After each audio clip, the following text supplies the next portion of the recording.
High school football is back, which means that Football Friday is back for the 2023 campaign. For our 6 area teams, the return to the gridiron brings a renewed sense of excitement and optimism for a successful season between the lines. The non-conference schedule features many big-time matchups, so let's kick off Year 7 with Naperville North hosting Homewood Flossmoor. The Huskies are looking to make it 3 playoff seasons in a row against the Vikings of Homewood Flossmoor. The boys in blue and orange dominated this matchup by the score of 40-21 a season ago, before putting up a 7-3 record in 2022. New quarterback Jacob Bell looks to connect with his high-powered receiving targets. Naperville North trailing 7-0 in the second quarter and facing 4th and 5 from the Vikings' 24-yard line. Coach Drendel decides to go for it as Bell rolls right and finds Carson Marlar for the first down. A few plays later, it's Bell keeping it himself for the game-tying touchdown. All tied up at 7-7 heading into halftime. Opening drive of the third quarter for the Huskies, and Jacob Bell finds Luke Williams with a strike on the slant route just before the safety arrives. Williams takes it from there as North takes a 14-7 lead.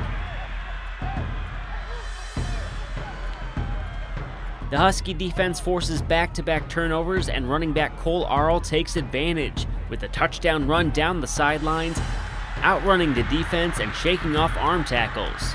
Naperville North starts the season 1-0 after a 35-21 win over Homewood Flossmoor.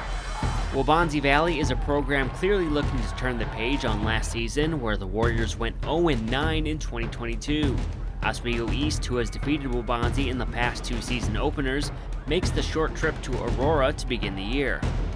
After a scoreless opening half, the Warriors break through first as Tyler Threet takes the handoff from Luke Elsey and darts through the defense for the 10-yard touchdown run. 7-0 Warriors.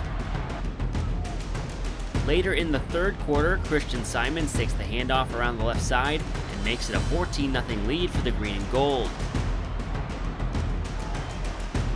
Following an Oswego East touchdown early in the fourth quarter to cut the lead in half, Tyler Threet shows off his playmaking ability once again, finding a seam and turning on the Jets for a 75-yard touchdown run. Waubonsie Valley has the Wolves on the ropes.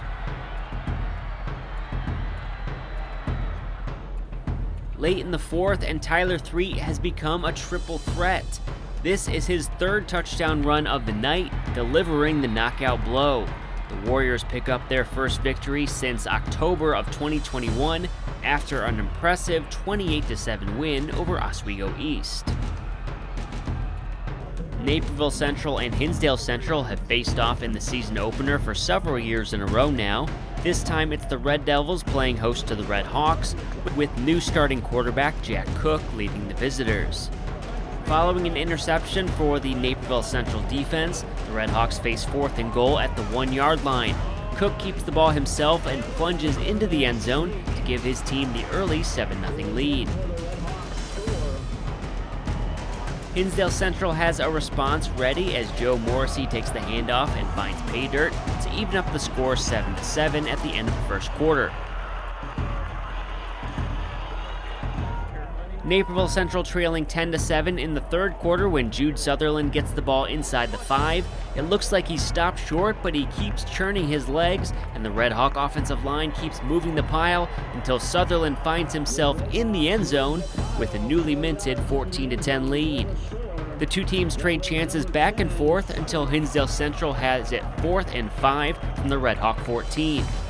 The defensive line applies pressure, and the throw from Riley Contreras is off the mark. Naperville Central is able to run off the clock from there and hang on for the hard-fought 14-10 win and a 1-0 start to the season.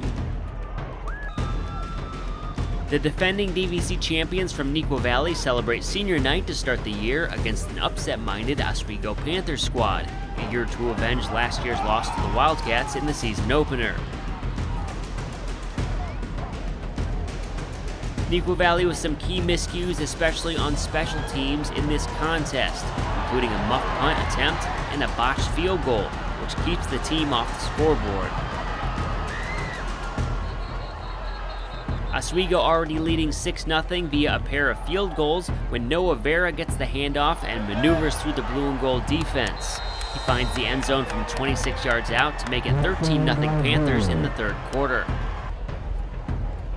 Oswego looks to extend the lead when the Neuqua defense steps up. Andrew Hoffman makes a great leaping interception to give the Wildcats some life.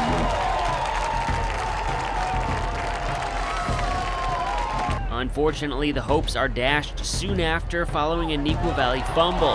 The ball is forced out by the Elijah Seaton hit. Oswego makes the recovery and goes on to shut out the Wildcats by a 13-0 score in a defensive battle.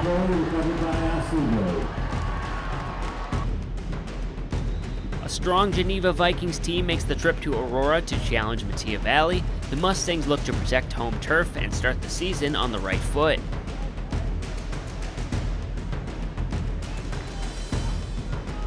In the opening quarter, Geneva is on the move when Maurice Morrow gets a great jump on the snap, and his teammates help force the ball out.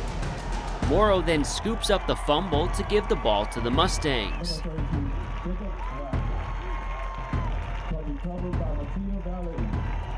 Metea was unable to capitalize and turn the possession into points. On the ensuing Geneva drive, Taylon Taylor takes the swing pass in the backfield, breaks a couple ankle tackles, and runs away from the Mustang defense for the opening score of the game.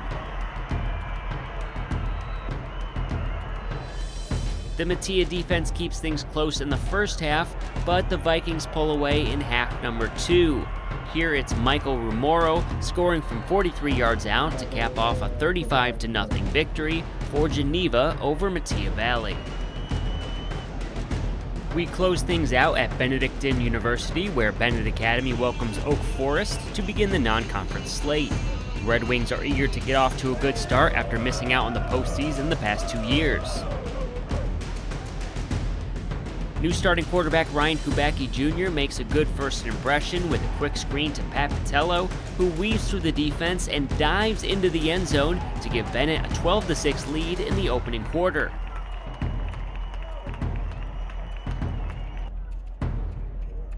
In the second half, Kubacki shows off his own wheels as he takes the ball himself into the end zone from 37 yards out. The Red Wings flying away with this one up 26-6.